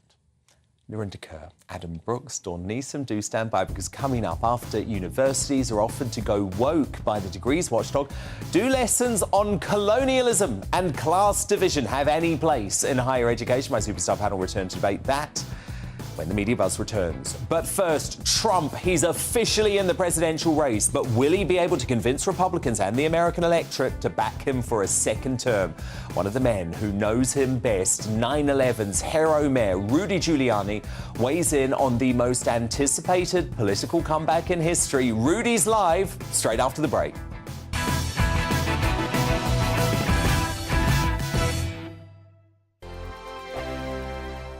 My name's Tom Harwood, and join me 9:30 a.m. every weekday for The Briefing, your one-stop shop for everything you need to know about what's going on in politics today. I wonder if this is a deal that might need to be like the biscuits in this factory, twice baked. Is there not an opportunity here to win out against the extremes? Tom Harwood, GB News. What are you going to do about it? Things should have been done differently, and they certainly are being done differently. Don't miss it. The Briefing with me, Tom Harwood, 9:30 Monday to Friday on GB News. Hello, I'm Alastair Stewart, and I'd invite you to join me at noon on Saturdays and Sundays for Alastair Stewart and Friends. I've been in this business for over 40 years. Now, here at GB News, I've never been happier. I get to choose the big stories that really interest me. We hear what you have to say, and you hear what I have to say. I really hope you can join me, noon on Saturdays and Sundays. Join my show Farage, 7 p.m. till 8 p.m. Monday through Thursday, and there you will get opinion, analysis, debate, and I'll cover stories that nobody else dares to touch. You've been cancelled. Join the club. Oh my goodness me. And then for the last 15 minutes, talking pints. We're over a drink. We have a civilised conversation with someone. We very often disagree, but we do it in a grown-up way. Come and join me on Farage. I'm Mark White. As GB News Home and Security Editor, I cover those key issues that are so important to you. Our authorities, our communities doing all they can to combat violent crime. With the public services under unbearable strain, why are we still failing to control our borders? Defence, the first priority of any government, has been continually hollowed out. Can we trust our politicians to protect the armed forces? Join me, Mark White, on GB News. I'm Mark Dolan. Join me at 11 on GB News for Headliners, in which I'll be joined by two of the UK's top comedians discussing tomorrow's papers. If it's an important story, we'll cover it, but we'll have some fun along the way. Headliners, the late-night paper review that won't send you to sleep like the others will. 7 nights a week at 11 p.m. on GB News.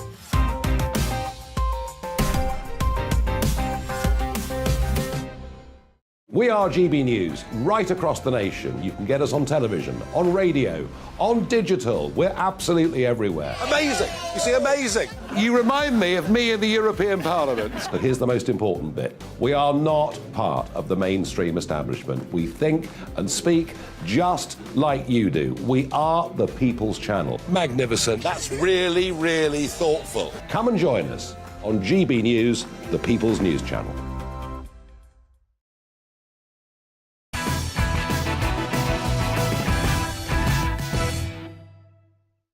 Welcome back. Donald Trump officially announced his historic White House comeback last night in a hotly anticipated speech. Here's what he told thousands of adoring supporters as he declared his 2024 presidential campaign open. We will make America glorious again. And we will make America great again. Thank you very much. God bless you all. Thank you. Now, only one former US president has ever returned to power after losing re-election. That was 130 years ago. So is the Donald in with a shout? Well, one man who knows him best is former New York mayor and his own ex-lawyer, Rudy Giuliani, who joins me live now. So, Rudy, you have been one of Trump's most loyal supporters, one of his closest friends and confidants. Can he beat the historical precedent and return to the White House, Rudy? Of course he can. Oh, yeah, absolutely. I mean, precedents like that and records like that are there to be beaten. And the reality is, if you look at Donald Trump's career and his abilities, the more you challenge him, the better he performs. I used to always think he was a better candidate when he was behind than when he was ahead. So look, nothing is guaranteed, right? He has a tremendous support. You can see it. It's unlikely that anybody could defeat him on the way to the Republican nomination. But even that, you just have to be humble. I mean, something could happen, sure. A general election is a little tougher because there's a whole segment of the country that's been brainwashed against him. in ways I've never seen before. But I do think this country realizes somewhere deep in their heart and soul that he was treated extraordinarily unfairly. I mean, they tried to frame him for a crime that he didn't commit. And Hillary spent $110 million. I mean, just take it out of the context of politics. She spent $110 million to ruin the life of another person.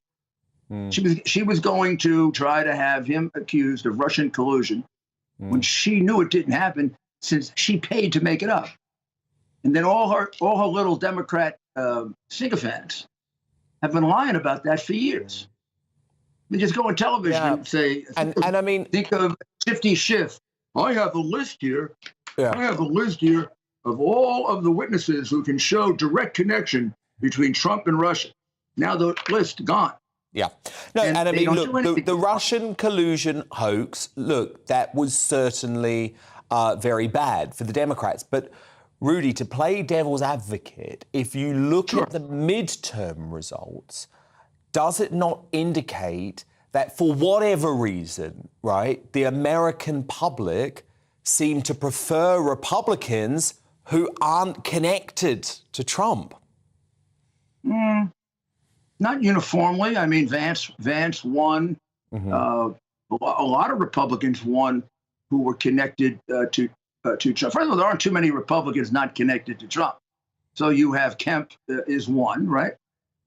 He's not connected to Trump because, and I will echo this and agree with it as his lawyer, because he was unnecessarily uncooperative in the effort to really get a decent count in Georgia, because I don't know why, but he wouldn't return phone calls. He seemed to be very, very frightened of being involved in it. Had he been more forthcoming, we might not have had as much. I mean, that could have been resolved. He never would turn over the paper ballots. Yeah. No, and I understand that with Kemp. But what about DeSantis, Rudy? Because isn't there a DeSantis-sized elephant in the room? Because obviously Trump and him were close. Trump endorsed him. He's now distanced himself from Trump. They seem to be at war. And DeSantis had this record victory in the Florida governor race. Well, he's not at war with Ron. This is just a little skirmishing that takes place when two people are thinking of running for president. Don't mistake that. If it becomes a war, it could be a lot worse than it is right now. Right now, it's everybody jockeying and trying to flex their muscles.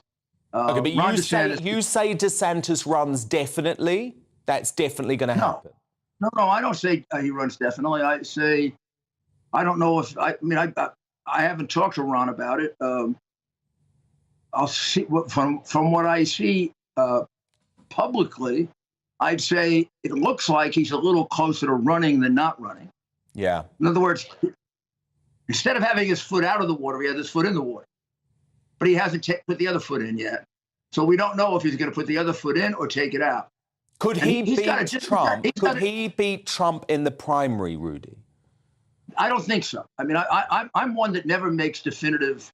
You know, I didn't buy into necessarily the red wave. I thought it would happen, but I didn't buy into it. I always kept a level of. If you were to ask me right now, in fact, right now is not Trump's strongest position because he just got a lot of bad publicity because they tried to blame the whole election on him. But if you were to have it right now, he would win the Republican primary. The real question is what happens when he starts his patented rallies. Now, those are golden for him. In fact, I think one of the reasons, if he did lose in 2020, he lost is because he was, of all the things the pandemic did, the worst thing is to take his rallies away. I know. That was always, indeed. That was always, it was interesting, that was though, my because secret weapon for him. Yeah, no, it was. Those rallies, you have no idea what that does for turnout. Yeah. It's not just that you get to vote. When people go to a rally, they sort of bought into you. And if it's raining out, they go vote. Yeah. Rudy, it was interesting. Nigel Farage, who obviously hosts his own show here on GB News, and he's a huge Trump supporter and a personal friend of Trump as well. Yeah, vice versa. He thought the announcement last night was a bit low energy, that Trump didn't feel on top of his game. Do you agree with that? Do you think that's just a matter of age? I agree. There's no question from the observation of it that it was low energy. Now, the question is, I think that was deliberate. First of all, it's hard to do high energy when you're in a small room. And for him, he was in a small room. I mean, but he does his rallies that we hear all the wild crowd. The bare minimum is 30,000. He's up to 60, 70,000. That room holds about 1,000 people or less. So that's the first thing I commented on when I saw it. I said, "Oh, this isn't the best venue for him." He feeds off those crowds. If you watch him at a rally, you'll see he always starts low energy or moderate energy, and the crowd works him up. The crowd gives him his fuel. And then he also, I think, is naturally funnier when he does that. He's a terrific performer, but like all performers, they need some external energy to figure out exactly what to do. So Trump needs to get out on the road. He needs to get out on the road.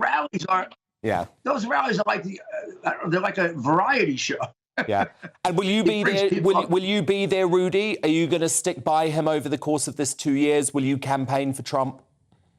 Well, I'm now tied up as a radio journalist, so I've got to figure out my way through that. So he and I haven't talked yet.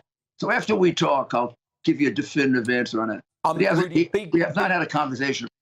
Big news in your world, Rudy, over the past 24 hours as well, which we need to discuss. So federal prosecutors have said that you will not face criminal charges over the Ukraine allegations from the run-up to the 2020 election. Now, Rudy, your house was raided during the affair. The MSM went absolutely mad for the story. It looks like that you've now been totally vindicated. What can you tell me about this?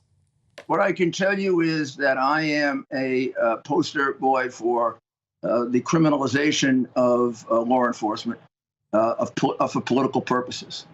So, in essence, I was pursued, and they wanted my records to find a crime that they didn't know. I mean, they suspected that I committed a crime. They were hoping by going through all my records, they'd find one. They did it for 2 years. They seized my iCloud account, which was the worst of all. Never told me. They seized my iCloud account. Now, here's the giveaway. The day I began representing Donald Trump, they weren't interested in me. They were interested in jamming me up. Number one, hoping I would testify against Donald Trump. Well, number one, there's nothing for me to testify about. Everything I know about him is legal, and I was his lawyer. And then if I knew something illegal, I probably couldn't testify as his lawyer. So I don't know what, I think they were doing it really for public, so that the press could write, all of Donald Trump's friends are crooks and they're under investigation. Bannon is under investigation. Roger Stone's under investigation. Even Giuliani. And of course, I had a reputation of being probably the most effective prosecutor in America in the 20th century. There's nobody that put more people in jail than I did. The entire mafia leadership. I took Las Vegas back from them. I took the Teamsters Union back from them. I prosecuted Nazis and sent them off to death. I prosecuted Boesky, Milken. Did about 5 movies about my being the U.S. attorney. I mean, I know. And obviously, Rudy, it's absolutely fascinating because with this vindication, of course, virtually no coverage from all of the people who went absolutely wild when your house was raided. But look, it's very good to hear. I will keep in touch with you, former New York mayor. It's great show, by the way. I enjoy it. I watch it as often as I can. Thank you, Rudy. Well, look, do come back because it's going to be a very busy couple of years. Donald Trump's former lawyer, Rudy Giuliani. But coming up, as millions of Coronation Street viewers switch off, has the iconic show become too woke for its devoted fans? Or one of its most recognisable faces, man of the people, Charlie Lawson, uncancelled on that next. But first, do lessons on colonialism, white supremacy and class division have any place in uni courses on geography, computing or classics? Will the degree watchdog think so? And are demanding academics fall in line? My superstar panel debate that in the Media Buzz next.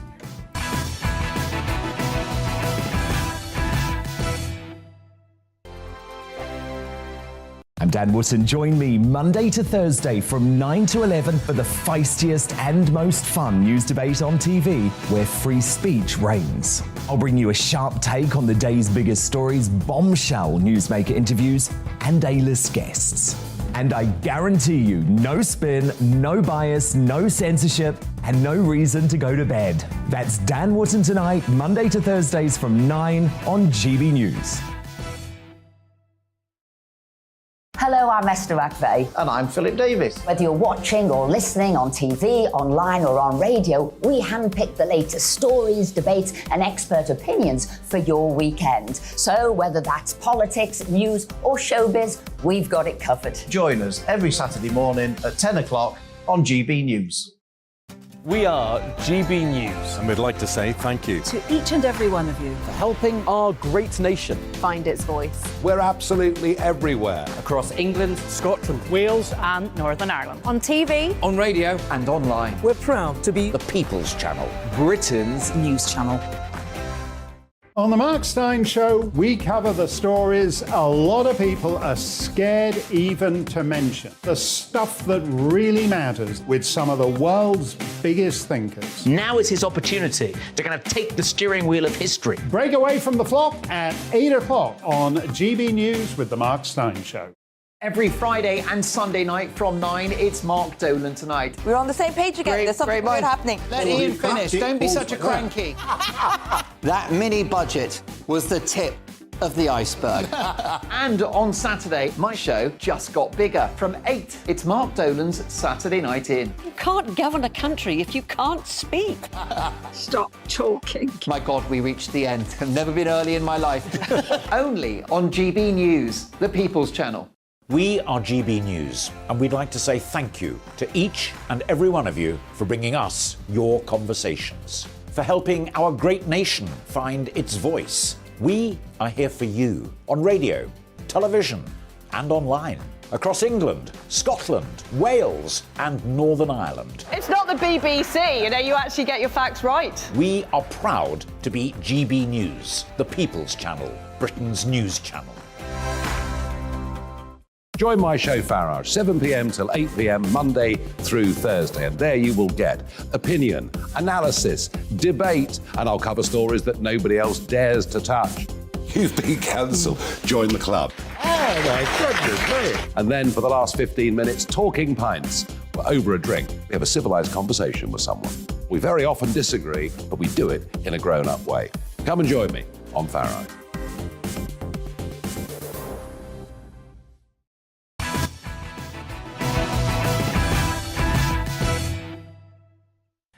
Let's return to tomorrow's News Tonight now in our Media Buzz. Let's go to the front pages. The Daily Telegraph leads with Jeremy Hunt's warning that Britain must face into the storm as he prepares to unveil £24 billion of tax rises in his budget from hell. Also on the front page, an asylum seeker arrested for rape at a migrant hotel has gone missing after being transferred to another hotel booked by the Home Office. I mean, seriously, you couldn't make it up. Despicable. Daily Express bans Hunt's quote, unfair and honest autumn statement D-Day for the UK. The Daily Mail leads on Asda and Lidl becoming the first supermarkets to limit purchases of eggs as suppliers battle bird flu and rising production costs. Oh my goodness, no, don't take my eggs away from me now. Orange man vows to conquer Red Planet leads the Star. That's after Donald Trump vows to plant an American flag on Mars after announcing his re-election. But actually, I didn't discuss that with Rudy Giuliani, but it was one of the interesting parts of the speech last night. My superstar panel back now. Former editor, current columnist at the aforementioned Daily Star, Dawn Neeson, the businessman and activist Adam Brooks, and the broadcaster Rinda Kerr. Now, if you're having a bad week, spare a thought for GB News presenter Calvin Robinson, who daringly met with the illiberal and intolerant generation being primed at universities. Debating at the Cambridge Union on whether the UK should pay reparations for slavery, he predictably faced a lefty onslaught from narrow-minded students. Watch. In what way are you suffering? In what way are you suffering? You can gasp and clasp your face. You're sat in one of the best universities in the world. In what way are you suffering? You are privileged. If we don't recognise our privilege, then we cannot help people who are not privileged. After this, if you'd like to speak, please do not speak now. So no to reparations, because it was a worthy cause fighting the good fight to end slavery, but we have paid that price already. Thank you very much. Now, you won't be surprised to learn the Cambridge Echo Chamber voted wildly in favour of reparations. But if you thought that was bad, the Daily Mail revealed on their front page today that universities are being told by the watchdog that monitors degrees to go woke across the board. According to the paper, even courses like science, maths and computing are being told to decolonise the curriculum and consider critical race theory. I mean, Dawn Neeson, there's a real problem in our universities, isn't there? How do you decolonise maths? Yeah. 2 + 2 = 4. I mean, I don't understand it at all. It's nonsense. Maths is not racist. Maths is maths. How is computer science racist? But I mean, history is racist. Obviously, English literature was quite clearly racist. I mean, you know, the Bronte sisters were very, very clearly out-and-out racist, weren't they? Look, can we just stop this nonsense? Can we just teach kids, and including university students in this? You know, I mean, the literacy levels in this country are appalling. Just teach them. Teachers should just be teaching the subject. Look, there is a place for learning about the slave trade and colonialism, but it's not in maths or computer science. But there's a real difference, isn't there, between learning about our history in a fair and accurate way and decolonising the curriculum. That's a very different thing. But Narinder, I hear you're on board with this. Well, yes, of course I'm on board. What do you mean, of course you're on board? Of course I'm on board. Well, how do you decolonise maths? I think it's just about, because this is at universities, and I think it's more of a global thing. And I think that when they're sat there, every subject has to be taught, and we must all be taught about the British history of colonisation and slavery. In maths? And how cruel. And well, maths I think they're going to bring it in somehow. Computer science? Well, it should be brought in, because otherwise they'll never learn. Geography? Otherwise they'll never learn, and they all need to learn. I think it should be taught in second. The British, the empire, the history of it. I know it's uncomfortable. I know everyone will feel uncomfortable. At all. Every country has a bad past. You can't look at history with rose-tinted glasses. I don't. We don't. The British history. I'm very proud of the British Empire. Narinder. How Does could that you be shock you? proud of that? I'm so proud. Oh my goodness, what they did in India. No, I'm not. Killing people. Narinder, thieving. Narinder. Violence. Narinder. Yes. Narinder, do you also know that it was the British Empire that was the first major country in the world to abolish slavery, to completely change the world and take a massive financial gamble to end slavery before any other major... It's still going on now. Hold on. Slavery's still going on now, and people like yourselves don't call it out. You can't... Would you call it let out? Adam come in. Narinder, let Adam come in. No, modern slavery, I don't see any of these people on the left calling it out. It's happening in Africa, in the Middle East. Why are they so obsessed with something that happened 200 or 300 years ago? We can't go back and change it. We must You have to acknowledge it. You must acknowledge it. You don't acknowledge it. And I've been on this sofa last week saying that we need to teach it more in a more responsible way. Kids need to learn. Responsible way? Kids need to learn so we can learn as a country and move forward. Exactly, let's learn. You're going to let Adam make his point. A little fact that I see earlier. White teenagers are proportionately the least likely ethnic group to go to Britain's top universities now.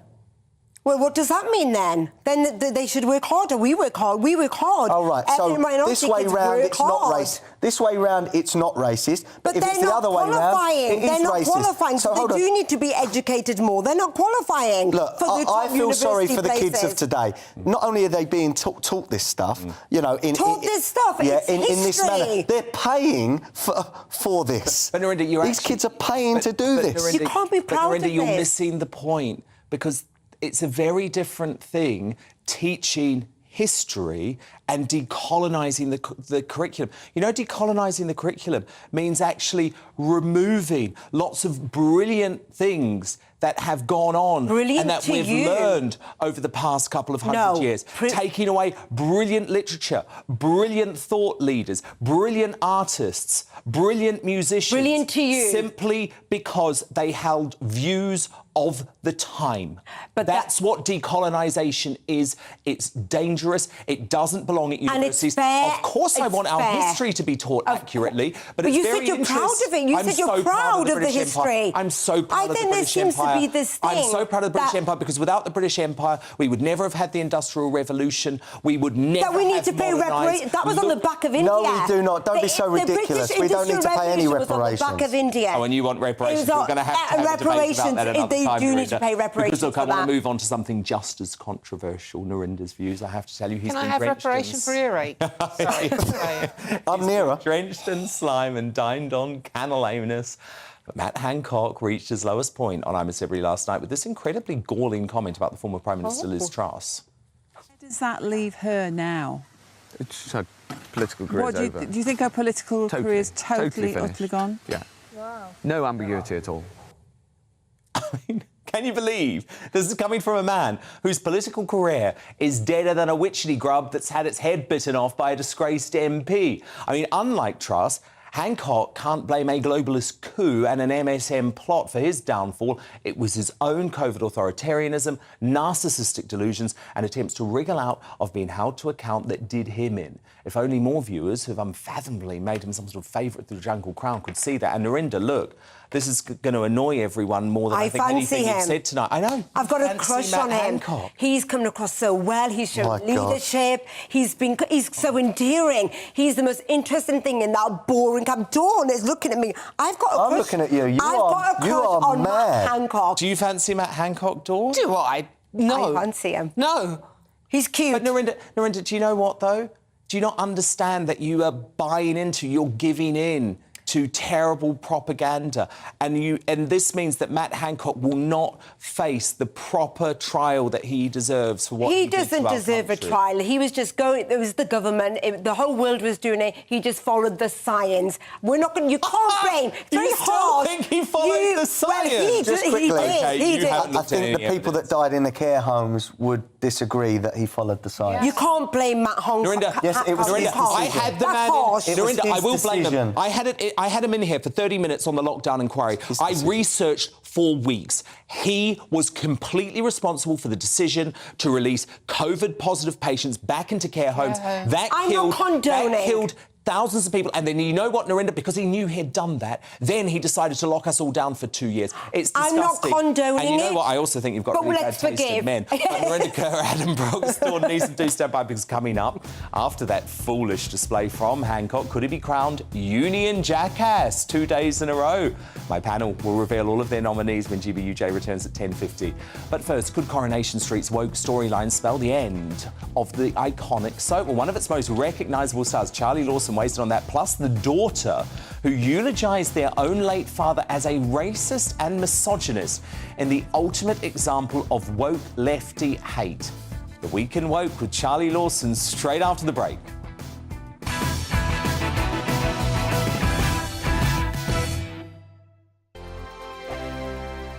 Every morning from 6 o'clock, we'll wake you up with GB News Breakfast with all the stories you didn't know from the night before. So whether it's serious news, entertainment, or your own views from all over our great nation, we're here to kick off your day with a smile. And the national media should be reflecting and reporting what's happening here. You will notice the northwestern accents.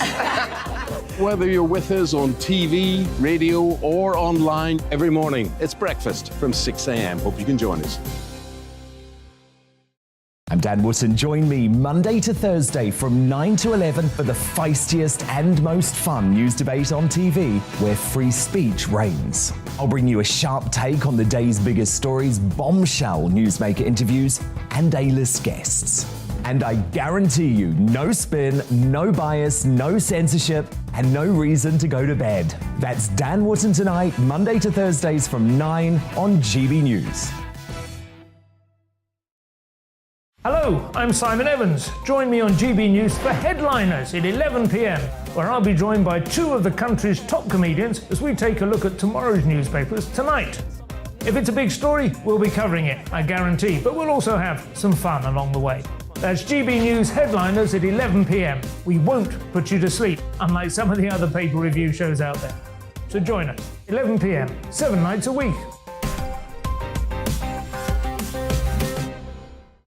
Hello there, it's Eamon Holmes here from Breakfast on GB News. We're not just on your television and your screens, you know. We're on DAB plus digital radio, so you can listen to your favourite shows on the move. If you've not yet listened to GB News Radio, it's very simple. We're on your radio player and TuneIn apps, on your smart speaker, phone or tablet, or online at gbnews.uk. Take us with you wherever you go. GB News Radio. You never have to miss a moment of the People's Channel.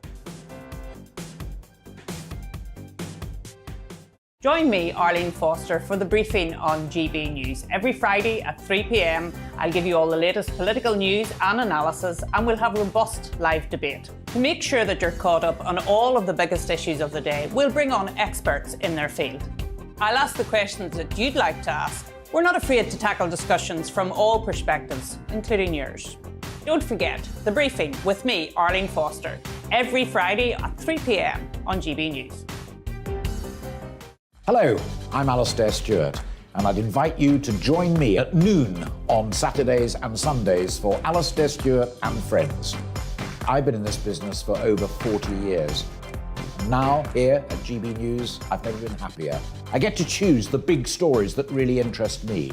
We hear what you have to say, and you hear what I have to say. I really hope you can join me, noon on Saturdays and Sundays.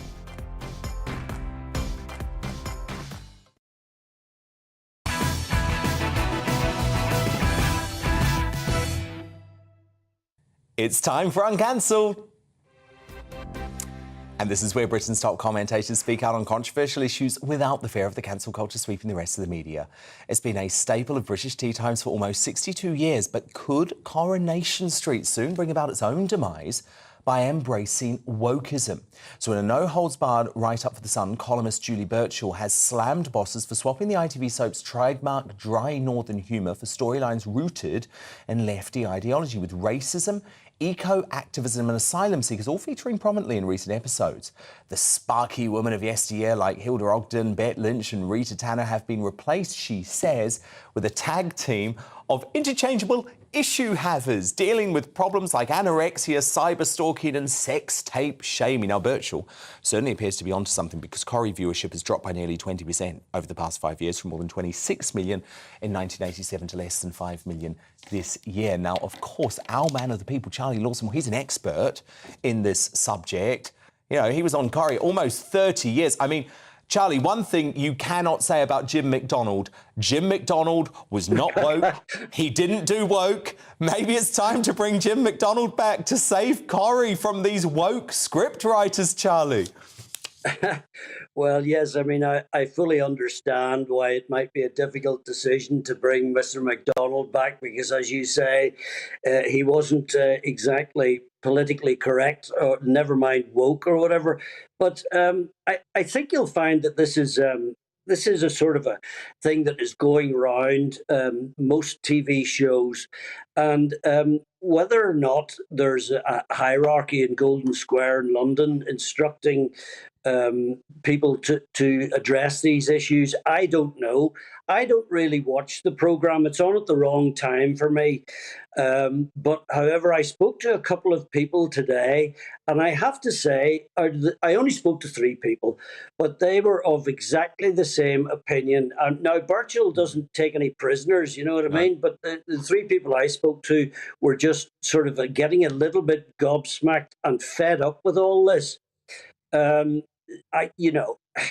It's enveloping the whole of society. You and I have talked about this before, and I suspect there's absolutely nothing we can do about it. However, as I was there in the 90s for 11 years, we were getting between 16 and 20 million. And 5 million is not a lot, and it sort of suggests that maybe in 10 years' time, who knows whether we will have a Coronation Street and EastEnders and an Emmerdale Farm, because we're all changing our habits and viewing as it is already. Sorry, I'm just distracted by you falling off the building, Charlie. But look, I think you're right. But Charlie, I really do believe, and it's a line I use a lot, this is going to be a case of go woke, go broke. Because if they think lots of young woke-topians are tuning into Corrie, they've lost the plot. The people who love Corrie are the older folk who've grown up with it, who grow to love the characters, and they don't want, this woke rubbish slammed down their throat. No, they don't, and they clearly don't. And the irony is that if you take Weatherfield, where Coronation Street is, it's a typical sort of northern town, if you like, a northern universe, Red Wall or whatever you want to call it. But if you go to any places like that, they are not dealing with life like that at all. No, of That's course the not. irony. Of course not. And they're not worried about these. Ridiculous woke issues. Now, look, Charlie, I have to show you this truly shocking video going on viral online. It's one of the most shocking things I've seen in a long time. A self-proclaimed black supremacist has delivered a vicious and hateful eulogy for their late Trump-supporting father at his funeral. Charlie, watch this. Dad, please know that while I am grateful and highly aware of all that you've given this family, I still don't miss you. Because when you died, it solidified the fact that you'll never be what you could have been, but only what you are. And what you are is a racist, misogynistic, xenophobic, Trump-loving, cis-straight white man. That is all you will ever be to me. And Dad, before you tell me to respect the dead, please remember that you disrespected and disregarded the lives and deaths of entire communities of people with your ideology. So I'll take your racist mindset, I'll take your money, and I'll take your advice. And I swear to God I will make this world a better place. Not at all because of you, but in exact opposition to you. Charlie, it's her father's funeral. Yeah, look, it does not look good, Dan. All I would say was, look, perhaps we have no idea what her relationship with her father was, but no, but don't go there. Hey, you know, don't go then. You know, if she feels that way about her dad, then don't go. Yes, don't go to the funeral then. But she's taking his money. I mean. She probably knew she was going to be filmed and oh yeah. You know what I mean? She's a TikTok influencer. It was all planned. Absolutely revolting. But look, man of the people, Charlie Lawson. Thank you so much, Charlie, and we'll speak next week. But it's time now for Greatest Britain Union Jackass. The superstar panel are back. Dawn Neeson, your uni... no, actually, Greatest Britain. Greatest Britain first, please, Dawn. You sure? I'm sure. Greatest Britain. Mine is going to be Rod Stewart for refusing to take Qatari blood money, unlike everybody who's... Love that. Or Dave. Adam Brooks. Mine is hospitality protest group Hospo Demo. And I was one of those outside the Treasury. You can't nominate yourself. Well, I have. It's a good... We need a 10% VAT rate. Yeah, exactly. There's a very important issue, a very important cause. We need to survive. And Nurinder Kaur, your nomination. So my Greatest Britain would be Johnny Irwin, who was a Place in the Sun host, who revealed he has terminal cancer and has months left to live. Oh, so sad. But I am going to go for Adam Brooks because we have to save our hospitality industry. We really do. The pubs are at risk, the restaurants are at risk, and no one's talking about it. So this is really important work, Adam. Well done. Union Jackass time now. Dawn Neeson. I'm going to go for Narinda's sex god, Matt Hancock Roach. That's someone Narinda fancies. Yeah, low standard. For being the creepiest thing in the jungle ever. Agreed. Adam Brooks, your Union Mine Jackass. is Jeremy Hunt for what it looks like it's going to tax this country into oblivion again. So I think I nominated him last week and I'm nominating him again. He needs to change course.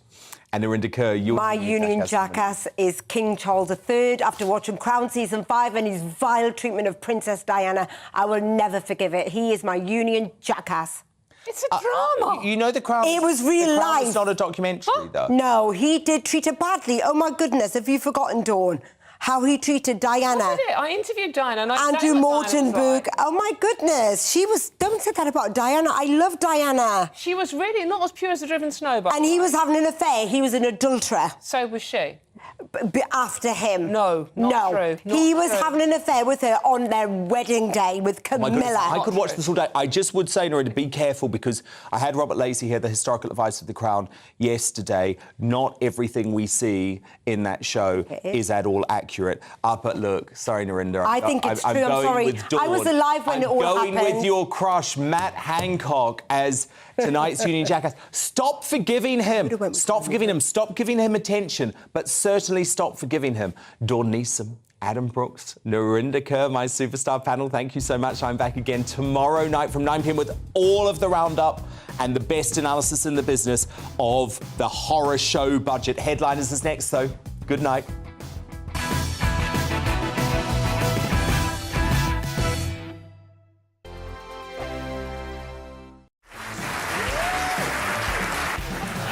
My name is Andrew Doyle. Join me every Sunday evening at 7 p.m. for Free Speech Nation. This is a show where we address current affairs and news stories of the week with the help of two wonderful comedian panellists. I brought in comics because I want to give it a lighter edge, and also they work for less. See you there.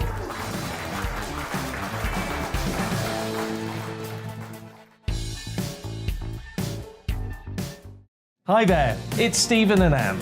At breakfast from 6 a.m, you'll always be caught up with everything you need to know, the latest headlines, opinions and debates. We'll bring you the good news and the bad, but most of all, we're here for you. Remember, send in your views and let us know what you would like us to talk about.